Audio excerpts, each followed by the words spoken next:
Welcome to Mentor Vibes. நம்ம channel அந்த playlist எதுக்குன்னு பார்த்தீங்கன்னா especially for power query editor. Power query editor எதுக்கு யூஸ் பண்ணுவோம்னு பார்த்தீங்கன்னா ETL அப்படின்ற ப்ராசஸ்க்காக யூஸ் பண்ணுவோம். ETL which stands for extract, transform and load. ஒரு அனலிஸ்டா நம்ம என்ன பண்ணுவோம்னா ஏதோ ஒரு சோர்ஸ்ல இருக்கக்கூடிய டேட்டாவை எக்ஸலுக்குள்ளேயோ இல்லை பவர் பிஐக்குள்ளேயோ எடுத்துட்டு வந்து அதை நமக்கு தேவையான மாதிரி டிரான்ஸ்ஃபார்ம் பண்ணி யூஸ் பண்ணக்கூடியது தான் ETL ப்ராசஸ்ன்னு சொல்லுவாங்க.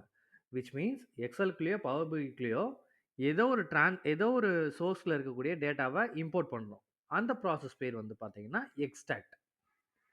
ஓகே. அந்த எக்ஸ்ட்ராக்ட் பண்ண டேட்டாவை நமக்கு ஏற்ற மாதிரி க்ளீன் அண்ட் ரீஷேப் பண்ணுறது தான் வந்து ட்ரான்ஸ்ஃபார்ம். அந்த ட்ரான்ஸ்ஃபார்ம் பண்ணிட்டு பண்ண டேட்டாவை ரீஷேப் பண்ண டேட்டாவை நாம எக்ஸலுக்குள்ளேயோ பவர் பிஐக்குள்ளேயோ லோட் பண்ணுறது தான் வந்து பார்த்தீங்கன்னா லோட் ஆப்ஷன். ஓகேங்களா? So this process is known as ETL, extract, transform and load. இப்போ இந்த பவர் query எடிட்டர் எங்கே இருக்குன்னு பார்த்தீங்கன்னா எக்ஸல்லையும் இருக்கும், பவர் பிஐலையும் இருக்கும். ரெண்டுலேயுமே ஒரே பவர் query எடிட்டர் தான். ஓகே. ஸோ பவர் query எடிட்டரில் இந்த வீடியோவில் பேசிக்ஸ் மட்டும் பார்க்கலாம். பவர் query எடிட்டரில் இப்போ நான் என்ன பண்ணியிருக்கேன் அப்படின்னா பவர் query எடிட்டரில் ஒரு ஃபைலை உள்ளே கொண்டு வந்திருக்கேன், சாம்பிள் ஃபைல். அந்த சாம்பிள் ஃபைலில் பார்த்தீங்கன்னா customer table, product and sales அப்படின்ற 3 டேபிள் இருக்குது. ஓகே. இப்போது இன்டர்ஃபேஸ் என்னன்னு பார்க்கலாம். பவர் query எடிட்டரில் மேலே இருக்கிறது பார்த்தீங்கன்னா டைட்டில் கார்டு. இந்த டைட்டில் கார்டில் என்ன இருக்குன்னா உங்கள் ஃபைலோட நேம் இருக்கும். இப்போ நான் அந்த ஃபைலை சேவ் பண்ணல, ஸோ அதனால் அன்டைட்டில் இருக்குது. கீழே பார்த்தீங்கன்னா ரிப்பன்ஸ் இருக்கும். நமக்கு தேவையான கமாண்ட்ஸ் எல்லாம் இந்த ரிப்பன்ஸில் தான் இருக்கும். ஓகேயா? ஹோம், ட்ரான்ஸ்ஃபார்ம், ஆட் காலம் அப்படின்ற ரிப்பன்ஸ் இருக்கும்.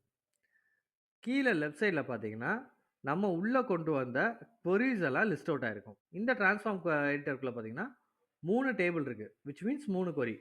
ஃபர்ஸ்ட் query நேம் வந்து customer, second query product table, third query பார்த்தீங்கன்னா சேல்ஸ். அப்படியே ரைட் சைடில் பார்த்தீங்க அப்படின்னா query செட்டிங்ஸ் இருக்கும். query செட்டிங்ஸில் கீழே பார்த்தீங்கன்னா ப்ராப்பர்ட்டிஸ் இருக்கும். இந்த queryயோட நீங்கள் லெஃப்ட் சைடில் செலக்ட் பண்ணியிருக்க queryயோட நேமை நீங்கள் இங்கே சேஞ்ச் பண்ணிக்கலாம். அடுத்தது பார்த்தீங்கன்னா அப்ளைடு ஸ்டெப்ஸ் இருக்கும். ஸோ நான் இந்த queryயை உள்ளே கொண்டு வந்து என்னென்ன சேஞ்சஸ் எல்லாம் பண்ணியிருக்கணும் எல்லா சேஞ்சஸும் இங்கே டிஸ்பிளே ஆகும். ஒவ்வொரு ஸ்டெப்பாக இங்கே டிஸ்பிளே ஆகும். இந்த டிஸ்பிளே ஸ்டெப்பில் என்ன ஆகும்னா நமக்கு அண்டுவும் கிடையாது, ரீடுவும் கிடையாது. ஸோ நான் இப்போ ஒரு ப்ராசஸ் பண்ணிட்டேன் அப்படின்னா அந்த ப்ராசஸை என்னால் அண்டுவும் பண்ண முடியாது, இல்லை டெலீட் பண்ண ப்ராசஸை ரீடுவும் பண்ண முடியாது. தேவையில்லைன்னா அந்த ஸ்டெப்ஸை டெலீட் வேணால் பண்ணிக்கலாமே தவிர திருப்பி அண்டு பண்ண முடியாது. So keep that in mind. இப்போ சென்டரில் பார்த்தீங்கன்னா நீங்கள் இங்கே செலக்ட் பண்ணியிருக்க queryயோட ப்ரிவ்யூ டேட்டாஸ் இருக்கும். லெஃப்ட் சைடில் கீழே பார்த்தீங்கன்னா நீங்கள் என்ன query செலக்ட் பண்ணியிருக்கீங்களோ அந்த queryயோட காலம் கவுண்ட் காட்டும், ரோஸ் கவுண்ட் காட்டும். ஓகேவா? ஸோ இந்த டேபிளில் ப்ராடக்ட்ன்ற queryல பார்த்தீங்கன்னா 4 காலம்ஸ் இருக்குது. ஓகேங்களா? பார்த்தீங்களா 4 காலம்ஸ் 50 ரோஸ். ஸோ 50 ரோஸ் இருக்குது. கீழே ட்ராக் பண்ணிங்கன்னா 50 ரோஸ் இருக்கும். அடுத்தது பார்த்தீங்கன்னா காலம் proofing based on top 1000 rose.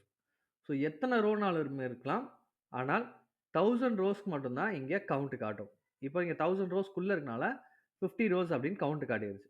In case 1000 ரோஸ்க்கு மேலே இருந்துச்சுன்னா 999 ரோஸ் அப்படின்னு காட்டும், டிஸ்பிளே வரும். ஓகே. அப்படியே ரைட் சைடில் பார்த்தீங்கன்னா இந்த query வந்து எப்போ ரெஃப்ரெஷ் ஆனதுன்னு காட்டும். பார்த்தீங்கன்னா இப்போ ப்ராடக்ட்ன்ற query வந்து நவம்பர் 24ல் ரெஃப்ரெஷ் ஆயிருக்கு. இப்போ மேலே ரெஃப்ரெஷ் பட்டன் காட்டுது, நான் இங்கே ரெஃப்ரெஷ் பண்ணுறேன். ரெஃப்ரெஷ் பண்ணோன்னே எனக்கு ரெஃப்ரெஷ் பண்ணால் டைம் காட்டிடும். ஸோ ஒவ்வொரு டேபிள்லையும் ஒவ்வொரு queryலையும் நான் எப்போ ரெஃப்ரெஷ் பண்ணேன் அப்படின்ற ரெஃப்ரெஷ் டைம் வந்து இங்கே காட்டும். ஓகே. இப்போ இந்த ட்ரான்ஸ்ஃபார்ம் டேட்டாவில் நம்ம என்ன பண்ணலான்றதை பார்க்கலாம். இப்போது கஸ்டமர் டேபிள் அப்படின்ற queryயை நான் செலக்ட் பண்ணியிருக்கேன். அந்த டேபிளில் பார்த்தீங்கன்னா காலம் நேம்லாம் பார்த்தீங்கன்னா காலம் 1, காலம் 2, காலம் 3 இருக்குது.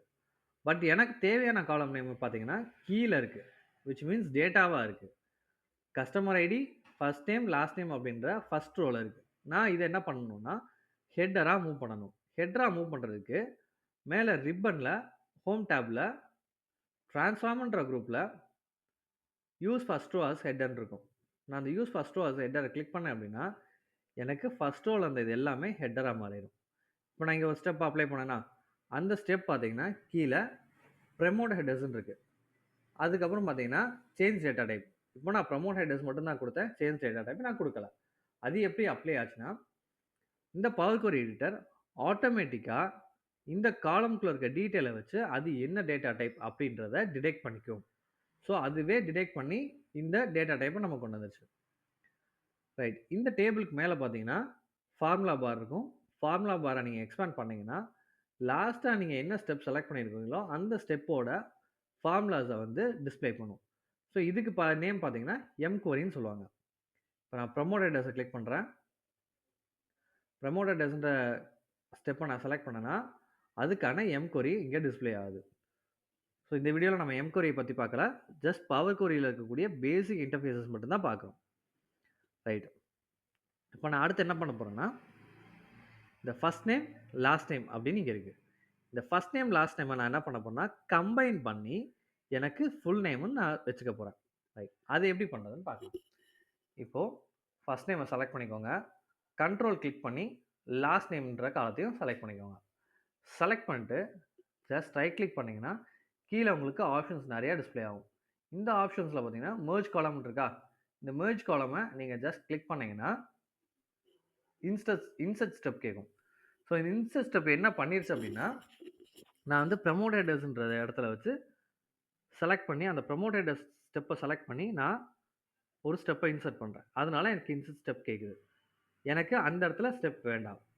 ஸோ இது ப்ராசஸ் என்ன பண்ணுன்னா, ப்ரமோட்டேட்டர்ஸ்க்கும் சேஞ்ச் டேட்டா டைப்புக்கும் இடையில இந்த கம்பைன் ப்ராசஸ் தான் எனக்கு கொண்டு வரும். அப்படி எனக்கு கொண்டு வரக்கூடாது. ஸோ நான் அதை கேன்சல் பண்ணிவிட்டு லாஸ்ட் ஸ்டெப்பை கிளிக் பண்ணிக்கிறேன். கிளிக் பண்ணிட்டு அகெயின் நான் ஃபஸ்ட் நேம் அண்ட் லாஸ்ட் நேமை நான் செலக்ட் பண்ணுறேன். பண்ணிவிட்டு ரைட் கிளிக் பண்ணுறேன். ரைட் கிளிக் பண்ணும்போது மெர்ஜ் ஆப்ஷன் வரும். மெர்ஜ் காலம்னு வருதா, இந்த மெர்ஜ் காலமை நான் கிளிக் பண்ணுறேன். மெர்ஜ் காலம் கிளிக் பண்ணும்போது எனக்கு இங்கே நேம் காட்டுது, நியூ காலம் நேம். இந்த காலம் நேமில் நான் என்ன பண்ணுறேன் அப்படின்னா ஃபர்ஸ்ட் ஃபுல் நேம்னு வைக்கிறேன். ஃபுல் நேம்னு வச்சிட்டேன். இப்போது நான் இந்த ரெண்டு காலத்தையும் கம்பைன் பண்ணும்போது எனக்கு நடுவில் ஏதாவது ஒரு டீலிமிட்டர் வேணும். அந்த டீலிமிட்டர் நான் என்ன பண்ணுறேன்னா ஸ்பேஸ் அப்படின்னு கொடுத்துட்றேன். ஸ்பேஸ் கொடுத்துட்டு நான் ஓகே கொடுக்குறேன்.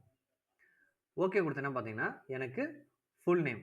ஸோ ப்ரீவியஸாக பார்த்தீங்கன்னா ப்ரீவியஸ் ஸ்டெப்பில் ஃபஸ்ட் நேம் லாஸ்ட் நேம்னு 2 இருந்தது காலம் வந்து எனக்கு நெக்ஸ்ட் ஸ்டெப்பில் பார்த்தீங்கன்னா ஃபுல் நேம் அப்படின்னு எனக்கு இங்கே டிஸ்பிளே ஆகிடுச்சு. ஓகேயா? ரைட். இப்போது நமக்கு இந்த டேபிளில் என்னென்ன சேஞ்சஸ் வேணுமோ எல்லாமே பண்ணிட்டோம். க்ளீன் அண்ட் ரீஷேப் பண்ணிட்டோம். பண்ணிவிட்டு ஹோம் டேப் கிளிக் பண்ணோம் அப்படின்னா க்ளோஸ் அண்ட் அப்ளைன்னு இருக்கும். ரைட்டா? அந்த க்ளோஸ் அண்ட் அப்ளை நான் கிளிக் பண்ணேன் அப்படின்னா இங்கே ஃப்ரண்ட்டில் லோட் ஆகும். டேபிள்ஸ் லோட் ஆகிட்டு நான் பண்ண சேஞ்சஸ் எல்லாமே இங்கே டிஸ்பிளே ஆகிடும். இங்கே லோட் ஆன டேட்டாவை நான் இங்கே போயிட்டு டேபிள் வியூவில் பார்க்குறேன். So first name last name இருந்ததை நான் கம்பைன் பண்ணி ஃபுல் நேம்னு வச்சுருக்கேன். எனக்கு இங்கே கரெக்டாக இருக்குது. நம்ம ஒரு டேட்டாவில் என்னென்ன சேஞ்சஸ் பண்ணோமோ எல்லா சேஞ்சஸும் இங்கே லோட் ஆயிடுச்சு. ஸோ இதுதான் பவர் கொரி எடிட்டரோட யூஸ். இந்த வீடியோ உங்களுக்கு பிடிச்சிருந்துச்சுன்னா லைக் பண்ணுங்கள், ஷேர் பண்ணுங்கள், சப்ஸ்கிரைப் பண்ணுங்கள். தேங்க்ஸ் ஃபார் வாட்சிங்.